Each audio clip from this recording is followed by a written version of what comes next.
नमस्कार दोस्तों, मेरा नाम है गौरव गर्ग। आप देख रहे हैं channel civil services with Nilesh. आज हम हमारी करंट अफेयर्स की सीरीज़ में जो इंडिया की सोवरेन क्रेडिट रेटिंग को अपग्रेड कर दिया गया है, किसके द्वारा? S&P के द्वारा, उसकी बात करेंगे।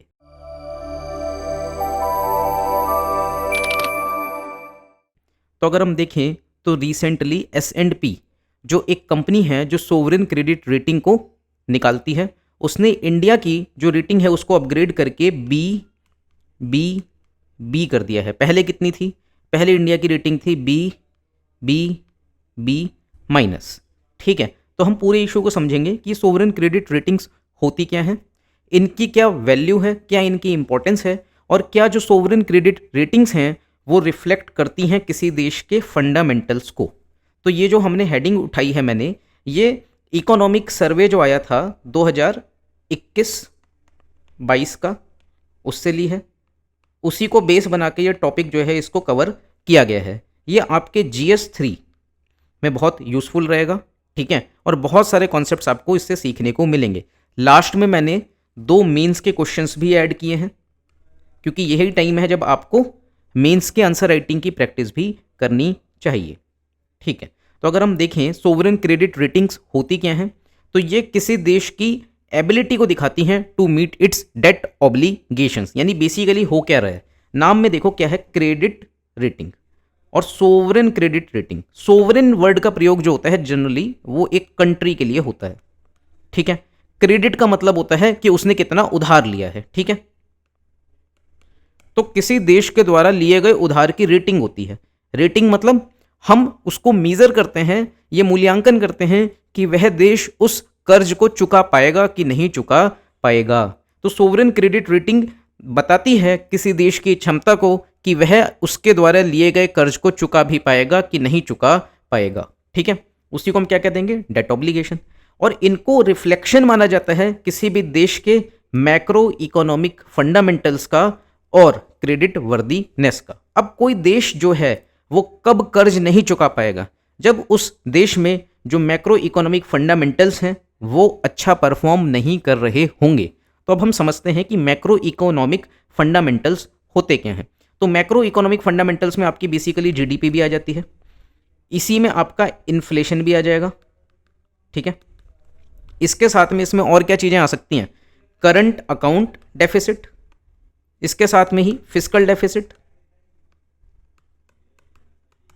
ठीक है, तो ये कुछ बेसिक से कंपोनेंट्स हैं जिनके बारे में आपको मालूम होना चाहिए। GDP क्या है, इन्फ्लेशन क्या है, करंट अकाउंट डेफिसिट क्या है, फिस्कल डेफिसिट क्या है ना। अब इन्फ्लेशन में भी कई तरीके के इन्फ्लेशन होते हैं, जैसे कि कंज्यूमर प्राइस इंडेक्स या फिर होलसेल प्राइस इंडेक्स। तो कौन सा ज़्यादा महत्वपूर्ण होगा उसकी भी हम आगे बात करेंगे। फिस्कल डेफिसिट से कैसे तय होता है वो भी हम देखेंगे। ठीक है, फिर हम और क्या देख सकते हैं, डेट टू GDP रेशियो।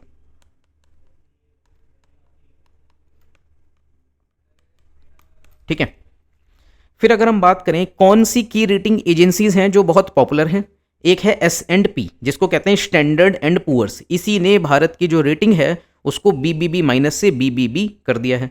एक फिच है और एक मूडी है। यानी हमें क्या समझ में आया कि मेनली जो एजेंसीज हैं जो सोवरेन क्रेडिट रेटिंग निकालती हैं वो 3 हैं। इससे आपको क्या समझ में आता है, इनकी एक प्रकार की ओलिगोपोली है ना। हम समझेंगे भी इस इशू को कि क्या प्रॉब्लम है केवल 3 क्रेडिट रेटिंग एजेंसीज के होने की। सबसे पहले तो हम समझते हैं कि ये रेटिंग देते कैसे हैं। तो एक उसमें कैटेगरी होती है जिसको हम कहते हैं ग्रेडिंग कैटेगरी। ठीक है, तो ग्रेड 2 तरीके के ग्रेड्स होते हैं, एक जिसको हम कहते हैं इन्वेस्टमेंट ग्रेड और दूसरा होता है स्पेकुलेटिव ग्रेड। अब देखो नाम से ही समझ में आ रहा होगा कि इसमें वह ग्रेड है जो इन्वेस्टमेंट की बातें कर रहा है। तो इससे आपको क्या पता चलेगा कि यदि किसी देश में इन्वेस्टमेंट ग्रेड है, मतलब कि जो रेटिंग दी गई है सोवरेन क्रेडिट रेटिंग एजेंसीज के द्वारा, उसमें वो किसी देश को कहते हैं कि यहाँ पे इन्वेस्टमेंट ग्रेड है, यानी कि वहाँ पे डिफॉल्ट होने की संभावना कम है, और वो ये कह रहे हैं कि आप इन देशों में जाके क्या कर सकते हो, इन्वेस्टमेंट कर सकते हो। ठीक है, और स्पेकुलेटिव का मतलब क्या होता है, स्पेकुलेशन का अनुमान लगाना, है ना। तो जिस देश में क्या होगा, ज्यादा संभावना होगी कि वह देश डिफॉल्ट कर सकता है, कर्ज नहीं चुका पाएगा, उसको किस ग्रेड में रखा जाता है? स्पेकुलेटिव ग्रेड में। तो इन्वेस्टमेंट ग्रेड वह देश है जो कर्ज आसानी से चुका देगा, और स्पेकुलेटिव ग्रेड वह ग्रेड है जहां पे रिस्क है यदि उस देश को कर्ज दिया जाता है तो। ठीक है, तो ये दो ग्रेडिंग कैटेगरीज हैं जो आपको मालूम होनी चाहिए। तो एक इनके बीच में क्या होगा? थ्रेशोल्ड होगा ना। ठीक है, कि इस थ्रेशोल्ड से नीचे चले गए तो आप स्पेकुलेटिव ग्रेड में आ जाओगे, इस थ्रेशोल्ड से ऊपर आ गए तो आप इन्वेस्टमेंट ग्रेड में आ जाओगे। तो वो जो थ्रेशोल्ड होता है बी बी बी माइनस, यानी इंडिया जो था पहले वो बी बी बी माइनस था, यानी कि अगर इंडिया की rating B B B minus से नीचे गिरेगी तो इंडिया स्पेकुलेटिव ग्रेड में आ जाएगा, और इंडिया में जो स्थिति है वो बड़ी खराब हो जाएगी, क्योंकि हमारी सरकार को कर्ज मिलना मुश्किल हो जाएगा। और कर्ज ऐसा नहीं है कि मिलेगा ही नहीं, कर्ज उसके बाद भी मिलेगा अगर रेटिंग खराब होती है तो, लेकिन कर्ज महंगा मिलेगा। ये बिल्कुल वैसा ही है कि एक व्यक्ति जिसका बैंक में क्रेडिट स्कोर बहुत अच्छा रहा है उसको कर्ज थोड़ा सस्ते में मिल जाता है, कंपेयर टू अ पर्सन जिसके ऊपर ये डाउट होता है कि ये डिफॉल्ट कर सकता है, उसको लोन महंगा मिलता है। इसी तरीके से इंटरनेशनल मार्केट में अगर कोई देश जो है वो स्पेकुलेटिव ग्रेड में आता है तो उसको लोन महंगा मिलेगा, और कोई देश यदि इन्वेस्टमेंट ग्रेड में आता है तो उसको लोन सस्ता मिलेगा। और इससे आपको ये भी पता चलता है कि यदि कोई देश जो है वो इन्वेस्टमेंट ग्रेड में है, यानी वहाँ पे जो मैक्रो इकोनॉमिक स्टेबिलिटी है वो बहुत अच्छी है। यहाँ देखो, हमने देखा था ना मैक्रो इकोनॉमिक फंडामेंटल्स को, तो मैक्रो इकोनॉमी अगर अच्छा परफॉर्म कर रही है तो उस देश में क्या ज़्यादा आएगा? FDI ज़्यादा आएगा, उस देश में FPI भी ज़्यादा आएगा। और यदि कोई देश जो है जिसकी अर्थव्यवस्था अच्छा परफॉर्म नहीं कर रही है और जिसकी रेटिंग स्पेकुलेटिव है, वहाँ पे FDI भी वीक होगा, FPI भी वीक होगा। ठीक है, अब हम यहाँ देख सकते हैं थ्रेशोल्ड ऑफ इन्वेस्टमेंट ग्रेड। ये बिल्कुल वही है जो मैंने यहाँ पे आपको थ्रेशोल्ड बना के दिखाया है ना, कि इधर आ गए तो स्पेकुलेटिव में चले गए, इधर आ गए तो इन्वेस्टमेंट ग्रेड में चले गए। अभी रिसेंटली क्या हुआ है? अभी रिसेंटली भारत की रेटिंग बी बी बी हो गई है, यानी कि अगर भारत की रेटिंग थोड़ी सी खराब होकर दोबारा से बी बी बी माइनस भी होती है तो भी हम इन्वेस्टमेंट ग्रेड में बने रहेंगे। ठीक है, यानी इससे हमको एक चीज जो और समझ में आई कि इन्वेस्टमेंट ग्रेड की अपनी एक हायरार्की होती है। In the similar way speculative grade की अपनी एक हायरार्की होती है।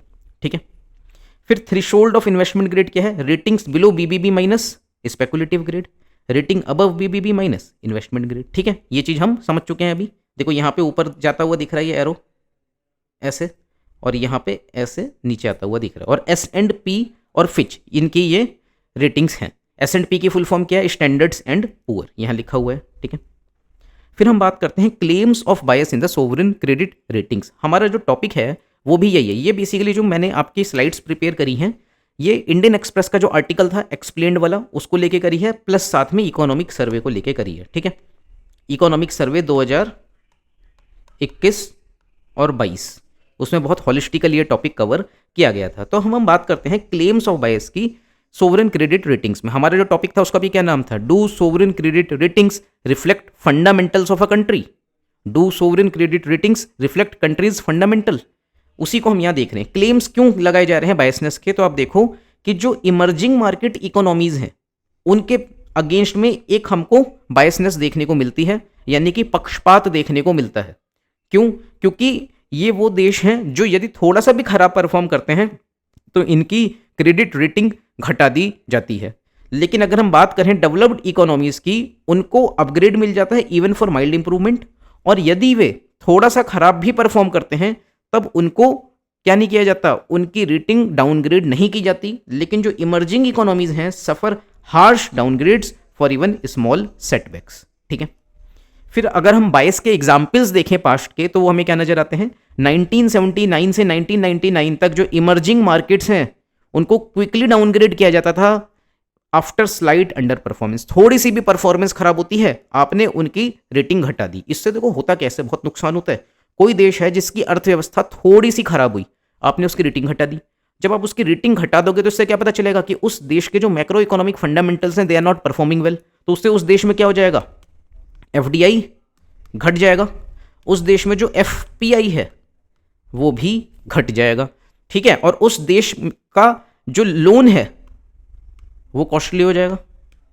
यानी कि एक देश जिसने थोड़ा सा खराब परफॉर्म किया, आप उसकी हैंड होल्डिंग कर सकते थे, लेकिन आपने क्या किया? उसकी रेटिंग घटा दी, जिसके कारण उस देश की स्थिति और खराब हो गई। ठीक है, इसी तरीके से हम 1997 के ईस्ट एशियन क्राइसिस को देख सकते हैं। जब ईस्ट एशिया में क्राइसिस आया तो पहली बात तो सोवरेन क्रेडिट रेटिंग एजेंसी जो है वो इसको प्रिडिक्ट ही नहीं कर पाई, यानी कि सोवरेन क्रेडिट रेटिंग्स बहुत अच्छी थी इन देशों की और एकदम से क्राइसिस आ गया। तो इससे सवालिया निशान खड़ा होता है सोवरेन क्रेडिट रेटिंग एजेंसीज के ऊपर कि आप क्या कर रहे थे। और जैसे ही इनकी स्थिति थोड़ी सी खराब हुई, इनकी क्रेडिट रेटिंग घटा दी गई, जिसके कारण इन देशों में क्या हुआ, एफपीआई घट गया। क्या होने लग गया, कैपिटल फ्लाइट होने लग गया। कैपिटल मतलब पूंजी, मनी, फ्लाइट मतलब उड़ने लग गई, भागने लग गई। यानी कि जिन इन्वेस्टर्स ने, फॉरेन इन्वेस्टर्स ने इनके शेयर मार्केट में इन्वेस्ट कर रखा होगा, वो पैसा निकाल निकाल के भागने लग गए, शेयर निकाल निकाल के भागने लग गए। तो उससे क्या होगा, इनके पास में जो फॉरेक्स रिजर्व था वो भी घट जाएगा। इसके साथ में इनका पोर्टफोलियो इन्वेस्टमेंट घटेगा और एफडीआई भी घटेगा और सिचुएशन ज़्यादा वर्स हो जाएगी। अब हमने देखा, दो एग्जाम्पल्स हमने देखे उन देशों के जो एशियन कंट्रीज़ हैं। अब हम देखते हैं कि जो डेवलप्ड कंट्रीज़ हैं उनके साथ में कैसे ये उनको बेनिफिट पहुंचाया जा रहा था। 1999 से 2010 तक में पुअर फिस्कल परफॉर्मेंस के बावजूद भी डेवलप्ड नेशंस की जो सोवरेन क्रेडिट रेटिंग्स हैं उनको प्रोपोर्शनली डाउनग्रेड नहीं किया गया। ठीक है, तो हमें क्लियर बायस, क्लियर भेदभाव, पक्षपात देखने को मिल रहा है। ठीक है, फिर एक प्रो साइक्लिसिटी इन रेटिंग्स की हम बात कर सकते हैं कि जैसे इकोनॉमिक बूम होता है, यदि कोई देश अच्छा परफॉर्म कर रहा होता है रेटिंग बढ़ा दी, कोई देश खराब परफॉर्म कर रहा होता है, स्ट्रगल कर रहा होता है, रेटिंग घटा दी। इससे होता क्या, ये जो प्रो साइक्लिकल बिहेवियर है ये एम्पलीफाई कर देता है बूम को। देखो, किसी देश की इकोनॉमी अच्छा परफॉर्म कर रही थी, आपने क्या कर दिया, रेटिंग बढ़ा दी, तो उसकी इकोनॉमी और अच्छा परफॉर्म करने लगेगी। लेकिन किसी देश की अर्थव्यवस्था खराब परफॉर्म कर रही थी, आपने रेटिंग घटा दी, तो उसकी जो सिचुएशन है और ज़्यादा खराब हो जाएगी। तो जो प्रो साइक्लिसिटी होती है वो क्या कर देती है, एम्पलीफाई कर देती है बूम को भी और बस्ट को भी, और इससे इकोनॉमी डिस्टेबलाइज होती है, specially in the developing countries. ठीक है, एक नुकसान इससे जो और होता है वो है सोवरेन क्रेडिट रेटिंग्स में जो सोवरेन सीलिंग डॉक्ट्रिन लग जाती है। देखो, अगर इंडिया की जो रेटिंग है भारत सरकार की सोवरेन कंट्री की वो है बी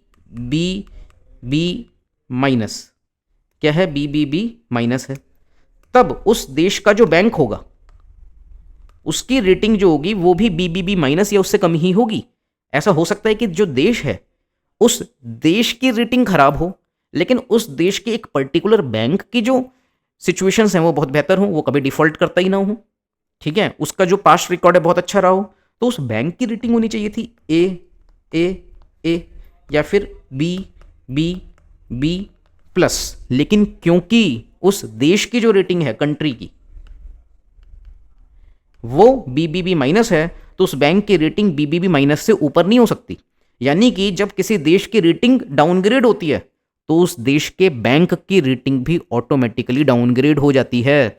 इसके साथ में कोई फर्म है उसकी सोवरेन रेटिंग भी ऑटोमेटिकली डाउनग्रेड हो जाएगी यदि देश की रेटिंग डाउनग्रेड हो गई तो।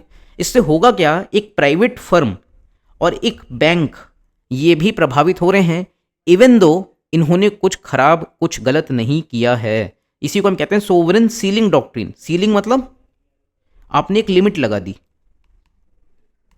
ठीक है, सीलिंग लगा दी यानी कि लिमिट लगा दी। तो once a sovereign rating is assigned, no entity within that country can receive a rating above the sovereign rating. ठीक है, इससे नुकसान होते हैं जैसे कि banks may be cut off from international capital markets, corporate debt becomes sub investment grade. एक bank, एक कंपनी है, वो क्या चाहती है कि विदेशों में अपना एक बॉन्ड जारी करे, कॉर्पोरेट डेट ले वो, लेकिन वो एक सब इन्वेस्टमेंट ग्रेड बन जाएगा। Indian firms may face difficulty issuing the debt internationally if the sovereign rating drops. तो आपको समझ में आ रहा है कि किस तरीके से इसका जो नुकसान होता है बहुत ज़्यादा होता है। अब आता है क्या जो इंडिया की सोवरेन क्रेडिट रेटिंग्स हैं वो विलिंगनेस को शो करती हैं और उसकी एबिलिटी टू पे को शो करती हैं। देखो, हमें देखना होगा कि इंडिया का ट्रैक रिकॉर्ड कैसा रहा है। इंडिया ने कभी डिफॉल्ट नहीं करा अपनी सोवरेन ओब्लिगेशंस में, यानी भारत सरकार ने जितना कर्जा आज तक लिया है सब चुकाया है, आज तक कभी डिफॉल्ट नहीं किया है। ये नहीं कहा कि हमारे पास में पैसा नहीं, हम कर्जा नहीं चुका पाएंगे। इसके साथ में हमारा जो फॉरेक्स रिजर्व है, यानी कि विदेशी मुद्रा का भंडार है, यानी कि हमारे पास में जो डॉलर्स हैं, जो यूरोज हैं, जिसको हम इंटरनेशनल रिजर्व कहते हैं, वो हमारे कर्जे से ज़्यादा है। देखो, अगर किसी ने कर्जा ले रखा है $100 का, ठीक है, और उसके पास में पैसा है $500, यानी कि उसके जो रिजर्व है वो ज़्यादा है कंपेयर टू उसका जो डेट है। तो दिक्कत क्या है भाई, हमारा तो रिजर्व ज़्यादा है ना हमारे एक्सटर्नल डेट से, फिर हमारी रेटिंग खराब क्यों है, ये सोचने वाली बात है। इंडिया का जो फॉरेन करेंसी डिनोमिनेटेड डेट है वो भी कम है। जैसे कि मान लो अब हम क्या करते हैं, हम किसी से लोन ले रहे हैं, हम रुपये में लोन ले रहे हैं, हमने जापान से लोन लिया मान लो, और हमने डॉलर में, यूरो में, येन में लोन नहीं लिया, हमने लोन लिया है मान लेते हैं ₹1000। तो अब हमारे पास में फॉरेक्स रिजर्व है या नहीं है, हमने तो रुपए में लोन लिया है तो हम चुकाएंगे भी रुपए में, तो हम इम्यून हो गए कि हमारा जो फॉरेक्स रिजर्व है वो ज़्यादा है या कम है, या एक्सचेंज रेट कैसे काम कर रहा है। ठीक है, इसी तरीके से हमारा जो डेट है वो शॉर्ट टर्म है। शॉर्ट टर्म डेट और लॉन्ग टर्म डेट को अगर हम कंपेयर करें तो लॉन्ग टर्म डेट में खतरा ज़्यादा होता है compare to the short term. जैसे मान लो मेरा दोस्त कहे कि भाई मुझे पैसा दे दे, मैं तुझे कल लौटा दूंगा, तो मैं उसको पैसा दे दूंगा। मेरा दोस्त कहे भाई मुझे 1000 रुपये दे दे, मैं तुझे 10 साल बाद लौटाऊंगा, तो शायद मैं पैसा नहीं दूंगा उसको। तो शॉर्ट टर्म लोन जो होता है उसमें रिस्क कम होता है compare to the long term, और इंडिया ने ज़्यादातर जो डेट लिया है that is short term, well managed भी है वो। तो समस्या क्या है, इंडिया ने अच्छा परफॉर्म किया है लेकिन उसके बावजूद भी हमारी सोवरेन क्रेडिट रेटिंग खराब है। तो देखो ना, आप जब आप कभी डिफॉल्ट नहीं कर रहे, आपका फॉरेक्स रिजर्व भी अच्छा है, आपने रुपए में लोन लिया है, इंडियन करेंसी में लोन लिया है और शॉर्ट टर्म लोन लिया है, तो फिर आपकी रेटिंग खराब क्यों है, ये सोचने वाली बात है। ठीक है, अब इफेक्ट क्या है इंडिया के थ्रेशोल्ड एससीआर चेंजेस का। तो पास्ट में क्या हुआ है, अगर हम देखें, इंडिया ने 1998 में पोखरण न्यूक्लियर टेस्ट किया था, और जैसे ही इंडिया ने टेस्ट किया हमारे ऊपर इंटरनेशनल सैंक्शंस लगे, यानी अंतर्राष्ट्रीय प्रतिबंध लगा दिए गए, और हमारी जो रेटिंग है उसको डाउनग्रेड कर दिया गया from investment grade two speculative. अब आपको पता है स्पेकुलेटिव रेटिंग अगर किसी देश की होती है तो उस देश में इन्वेस्टमेंट बहुत कम होता है, एफडीआई भी कम आएगा, एफपीआई भी कम आएगा, लोन हमको महंगा मिलेगा। ठीक है, फिर हम देखें रिलेशन क्या होता है एससीआर का, मैक्रो इकोनॉमिक इंडिकेटर्स सारे देखने चाहिए हमें। जीडीपी के साथ में एससीआर का कैसा एक रिलेशन हमें देखने को मिला है, एज सच कोई पैटर्न समझ ही नहीं आता, कोई क्लियर पैटर्न नहीं है। ऐसा कौन कह रहा है, 2021-22 का इकोनॉमिक सर्वे कहता है कि कोई क्लियर पैटर्न नहीं है। कई बार जब देश की जीडीपी अच्छा परफॉर्म कर रही होती है तब हम क्या करते हैं, हम देखते हैं कि सोवरेन क्रेडिट रेटिंग जो है बढ़ गई, और कई बार अच्छा परफॉर्म करने के बावजूद भी नहीं बढ़ती है, यानी कि कोई क्लियर पैटर्न नहीं है। लेकिन जब हम फिस्कल डेफिसिट की बात करते हैं, फिस्कल डेफिसिट मतलब भारत सरकार ने कितना कर्जा ले रखा है, यही होता है फिस्कल डेफिसिट, है ना। Total borrowings minus total receipts होता है। ठीक है, मतलब कि कितना हमने बोरो किया है और कितनी हमारी रिसीट है, कितनी प्राप्ति है, उसका जो डिफरेंस है वही तो है फिस्कल डेफिसिट, है ना। तो फिस्कल डेफिसिट यदि हमारा कम है तब सोवरेन क्रेडिट रेटिंग हमारी बेहतर हो जाती है। All upgrades occurred in years with low fiscal deficit. अभी भी जो हमने बात करी थी कि बीबीबी माइनस से बीबीबी हो गया है, वो भी तभी हुआ है जब हमारे फिस्कल डेफिसिट घट गया है। ठीक है, फिस्कल डेफिसिट और सीपीआई कंज्यूमर प्राइस इंडेक्स ये सिग्निफिकेंटली कोरिलेटेड है इंडिया के सोवरेन क्रेडिट रेटिंग मूवमेंट से। ठीक है, अब हम समझते हैं अपडेट हुआ क्या है। बीबीबी रिसेंट अपग्रेड क्या हुआ है हमारा, S&P ने हमको बीबीबी रेटिंग दे दी है, पहले क्या थी बीबीबी माइनस थी। ठीक है, किसने दी है, S&P ने दी है, और इस तरीके का अपग्रेड 18 सालों के बाद में हुआ है। ठीक है, अब रीज़न क्या है इंडिया के अपग्रेड होने का, एक तो इकोनॉमिक ग्रोथ हमारी अच्छी रही है। जैसे हम देखें तो जीडीपी की जो ग्रोथ है 22 से 24 में 8.4% रही है, जो एशिया पैसिफिक रीजन में हाईएस्ट है। डोमेस्टिक कंजम्पशन भी आप देख सकते हो ठीक ठाक रहा है, दूसरे कंपोनेंट्स भी हैं। तो domestic consumption driven economy cushions external shocks, बिल्कुल ठीक बात है भाई। देश में जब डोमेस्टिक कंजम्पशन ही इतना ज़्यादा होगा तो एक्सटर्नल शॉक हम झेल सकते हैं। ठीक है, फिर sustained fiscal consolidation, fiscal deficit घट गया है। 20-21 में फिस्कल डेफिसिट 9.2% था, लेकिन 25-26 में कितना रह गया, 4.4% रह गया है ना। तो इससे आपको क्या चीज़ समझ में आ रही है कि सरकार ने जो वेस्टफुल एक्सपेंडिचर है उसको घटाया है, हम कह सकते हैं ऐसा, यानी सरकार ने अपना जो उधार है उसको कम किया है। फिस्कल डेफिसिट कम हो गया, मतलब जो भारत सरकार के ऊपर उधार था वो कम हो गया, पहले 9% था अब 4.4% रह गया। ठीक है, तो इस वजह से हमारी रेटिंग बेहतर हुई है। कैपिटल एक्सपेंडिचर पे फोकस ज़्यादा है। अब आपको समझना होगा कैपिटल एक्सपेंडिचर होता क्या है। देखो, दो तरीके के एक्सपेंडिचर होते हैं, one is capital expenditure and the other is revenue expenditure. ठीक है, तो कैपिटल एक्सपेंडिचर का मतलब होता है इन्वेस्टमेंट। ठीक है, रेवेन्यू एक्सपेंडिचर का मतलब होता है सब्सिडी। तो इन्वेस्टमेंट में क्या है, सरकार क्या कह रही है, प्रधानमंत्री सूर्य घर मुफ्त बिजली योजना, इसके तहत सरकार क्या करवा रही है, लोगों से कह रही है कि भाई आप अपने घर में क्या लगाओ, सोलर प्लांट लगाओ। और यदि आप सोलर प्लांट लगाते हो तो हम क्या करेंगे, कुछ पैसा हम देंगे, आपको नहीं देना होगा। जैसे कि 2 किलोवाट का प्लांट लगाते हो, आपको प्लांट पड़ रहा है यदि 1,90,000 का, ठीक है, 1,90,000 का, तो उसमें से कुछ पैसा हम दे देंगे, सारा पैसा आपको नहीं देना, ठीक है। तो ये बेसिकली क्या है, ये सरकार भले ही सब्सिडी भी दे रही है, लेकिन उसमें एक एलिमेंट किस चीज का हो गया, बताओ आप लोग, इन्वेस्टमेंट का हो गया। लेकिन इसकी जगह सरकार यदि केवल ये कह दे कि हम 200 यूनिट बिजली फ्री देंगे, ठीक है, तो ये बेसिकली क्या है, प्योरली रेवेन्यू एक्सपेंडिचर है, ये वेस्टफुल एक्सपेंडिचर है, इससे कुछ फायदा नहीं हो रहा खास, ठीक है। बिजली कंपनियों पे कर्जा और बढ़ जा रहा है। लेकिन प्रधानमंत्री सूर्यघर मुफ्त बिजली योजना क्या कर रही है, ये लोगों को रिन्यूएबल की ओर लेके आ रही है। तो इसमें भले ही सरकार खर्चा कर रही है, लेकिन वो एक इन्वेस्टमेंट है, ठीक है। तो गवर्नमेंट का फोकस कैपिटल एक्सपेंडिचर पे, स्पेशली इंफ्रास्ट्रक्चर पे, ठीक है। तो सोलर इंफ्रास्ट्रक्चर सरकार खड़ा कर रही है, रूफटॉप सोलर के जरिए भी, ठीक है। तो हम क्या कह सकते हैं कि कैपिटल एक्सपेंडिचर पे फोकस बढ़ा है, इस वजह से रेटिंग अच्छी हुई है, प्लस फिस्कल डेफिसिट में यानी कर्जा सरकार का कम हुआ है, ठीक है। फिर हम देखें एडिशनल फैक्टर्स जो होते हैं इंडिया के अपग्रेड में, हमने इन्फ्लेशन को भी बेहतर तरीके से मैनेज किया। जैसे कि आपको मालूम है आरबीआई जो है इन्फ्लेशन टारगेटिंग करता है, तो हमारा सीपीआई 2 से 6% के टारगेट रेंज में रहा है, जो बहुत ही खास बात है, ठीक है। एक्सटर्नल मीट्रिक्स भी बढ़िया हुए हैं इंडिया के।